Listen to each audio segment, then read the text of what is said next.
Quality study अकॅडमीच्या YouTube चॅनलवर तुमच्या सर्वांचं स्वागत आहे. विद्यार्थी मित्रांनो, आज आपण 24 जानेवारीचे चालू घडामोडीचे प्रश्न पाहणार आहोत. ही प्रश्न UPSC, MPSC व इतर सर्व परीक्षांसाठी अत्यंत उपयोगाचे. या सिरीजमध्ये आपण एक्झाम पॉईंट आपण एक महत्त्वाचा टॉपिक पाहतो. तर आजचा आपला महत्त्वाचा टॉपिक आहे महत्त्वाचे दिवस जानेवारी महिन्याचे. चला आता विद्यार्थी मित्रांनो, आपण आजचे चालू घडामोडीचे प्रश्न पाहूया. तर काल विचारला गेलेला प्रश्न तुमच्यासाठी, दोस्ती 17 त्रिपक्षीय तटरक्षक सराव कोणत्या 3 देशांमध्ये आयोजित केला जातो? तर या प्रश्नाचं उत्तर होतं ऑप्शन क्रमांक 4, भारत, श्रीलंका आणि मालदीव. म्हणजे ऑप्शन क्रमांक 4 आपला बरोबर उत्तर राहील. आता आपण पाहूया आजचे प्रश्न. नोबुला ग्लोबल सिटी इंडेक्स 2026 अनुसार 2017 पासून सलग 10 वर्ष जगातले सर्वात सुरक्षित शहर कोणता ठरलेला आहे? तर तो शहर ठरलेला आहे अबू धाबी. म्हणजे ऑप्शन क्रमांक 4 आपला बरोबर उत्तर राहील. आता आपण याबद्दल माहिती पाहूया. नुमबेलो ग्लोबल सिटी इंडेक्स संयुक्त अरब अमिरात UAE ची राजधानी अबू धाबी हे शहर सलग 2017 पासून सलग 10 वर्ष जगातलं सर्वात सुरक्षित शहर ठरलेलं आहे. अहवालच्या स्थान या निर्देशांकात अबू धाबीनं 88.9 या सेफ्टी स्कोरसह पहिलं स्थान पटकावलेलं आहे. सातत्य 2017 मध्ये पहिल्यांदा हे नामांकन मिळाल्यापासून अबू धाबी या पहिल्या स्थानावर अडर राखलेला आहे. सुरक्षाची कारणे, प्रसंग तंत्रज्ञान, स्मार्ट पोलीस यंत्रणा, आर्टिफिशियल इंटेलिजन्सचा वापर आणि उत्कृष्ट नागरी नियोजन ही या यशाची प्रमुख कारणे मानली जातात. इतर शहरे या आधीत पहिल्या 10 शहरांमध्ये संयुक्त अरब अमिरात.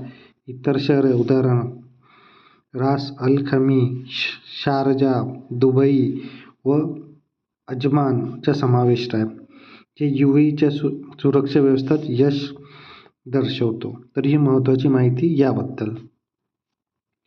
त्यानंतर पुढला प्रश्न, भारतात एशियन प्रोडक्टिव्हिटी ऑर्गनायझेशन APO च्या नॅशनल अवॉर्ड कोणत्या संस्थेद्वारा दिला जातो?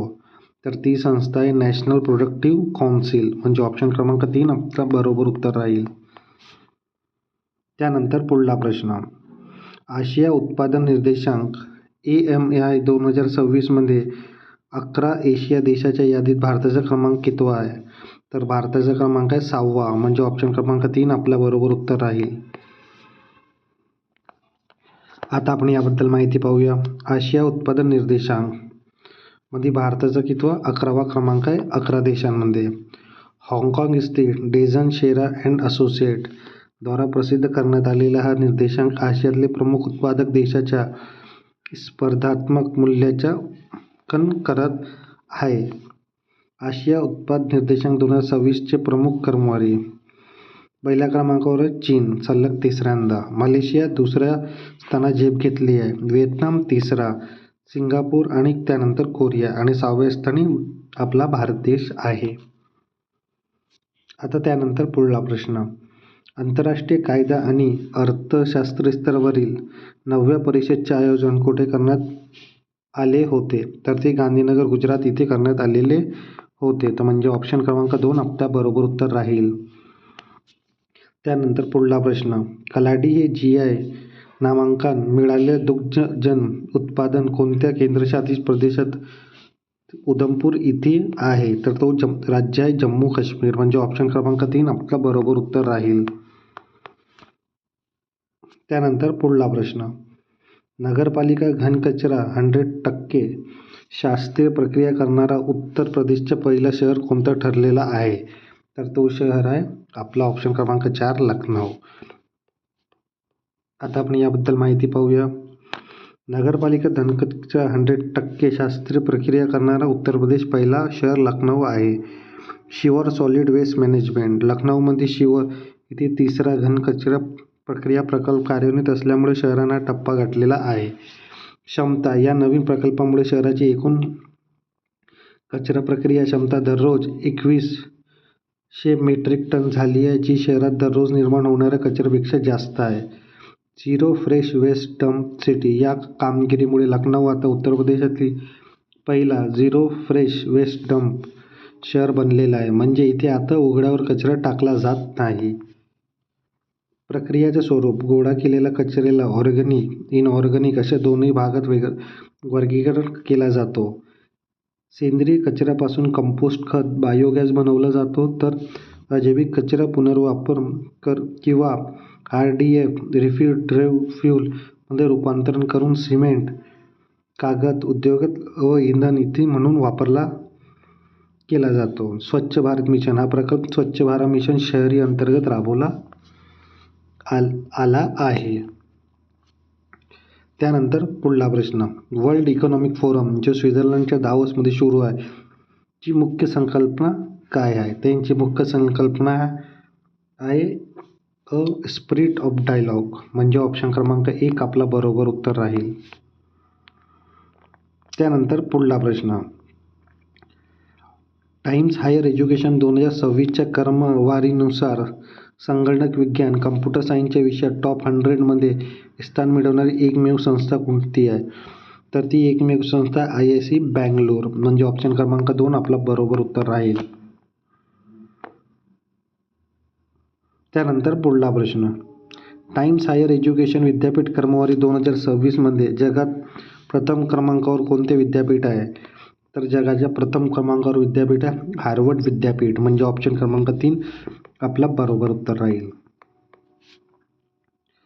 आता आपण याबद्दल माहिती पाहूया. टाइम्स हायर एज्युकेशन विश्वविद्यालय क्रमवारी मुख्यालय कुठे आहे? London, United kingdom. एकूण निर्देशांक 18 असतात. भारताची संस्थाची रँकिंग IISc बँगलोर 96 क्रमांकावर आहे टॉप 100 म्हणून. अमेठी विद्यापीठ 251 ते 300 श्रेणीमध्ये आहे. जागतिक टॉप 3 युनिव्हर्सिटी, पहिली Harvard university USA, Oxford university UK आणि MIT USA 3ऱ्या क्रमांकावर आहे. तर ही महत्त्वाची क्रमवारीची माहिती तुम्ही लक्षातच ठेवा विद्यार्थी मित्रांनो. तुम्हाला येणाऱ्या एक्झाममध्ये याबद्दल प्रश्न हमखास येईलच.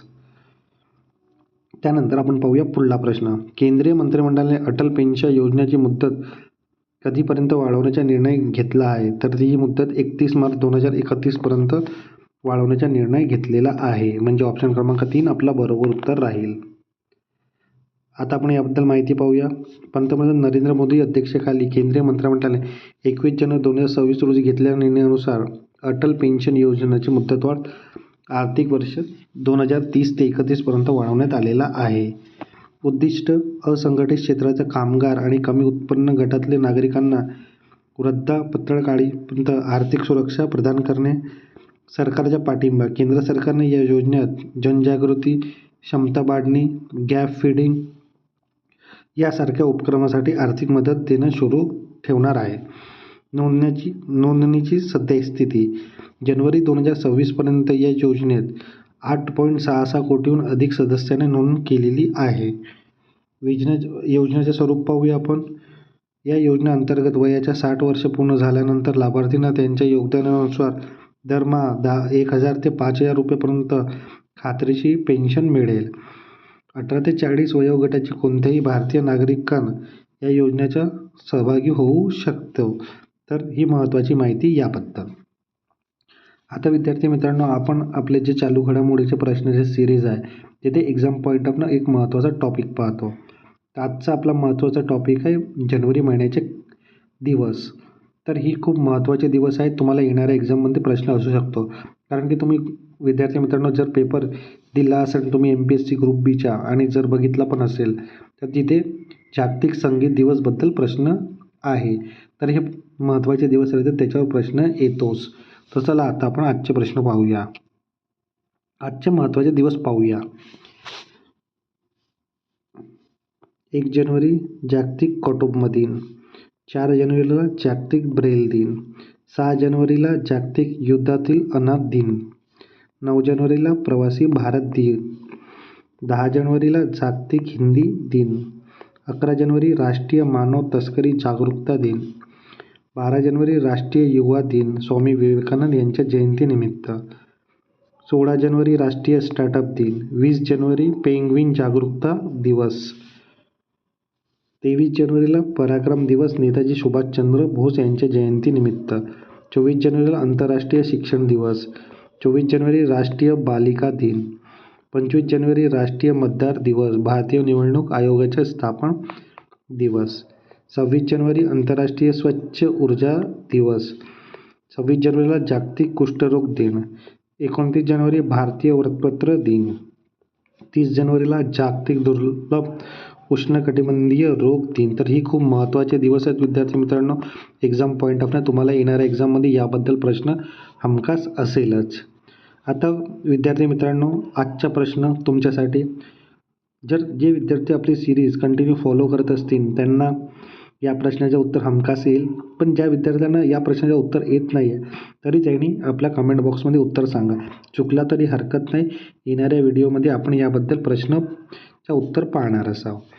तर आजचा प्रश्न तुमच्यासाठी आहे. कबड्डी चॅम्पियन्स लीग KCLची पहिली आवृत्ती कुठे आयोजित केली जात आहे? तर ऑप्शन क्रमांक 1 आहे तुमचा पुणे महाराष्ट्र. ऑप्शन क्रमांक 2 आहे सोनीपत हरियाणा. ऑप्शन क्रमांक 3 आहे तुमचा पटना बिहार. आणि ऑप्शन क्रमांक 4 आहे आपला जयपूर राजस्थान. तर या प्रश्नाचं उत्तर नक्कीच तुम्ही विद्यार्थी मित्रांनो कमेंट बॉक्समध्ये सांगा. चुकला तरी हरकत नाही. आपण याच्याबद्दल तर माहिती पाहणार आहोत पुढल्या व्हिडिओमध्ये. आता विद्यार्थी मित्रांनो, आपण आपल्या क्वालिटी स्टडी अकॅडमीच्या यूट्यूब चॅनलवर जी ही सिरीज लॉन्च केलेली आहे चालू घडामोडीची, ही सिरीज तुम्हाला कशी वाटत नक्की तुम्ही कमेंट बॉक्समध्ये सांगा. जर सिरीज तुम्हाला आवडत असेल तर नक्की लाईक करा, शेअर करा आणि आपल्या क्वालिटी स्टडी अकॅडमीच्या यूट्यूब चॅनलला सबस्क्राईब करायला विसरू नका. धन्यवाद.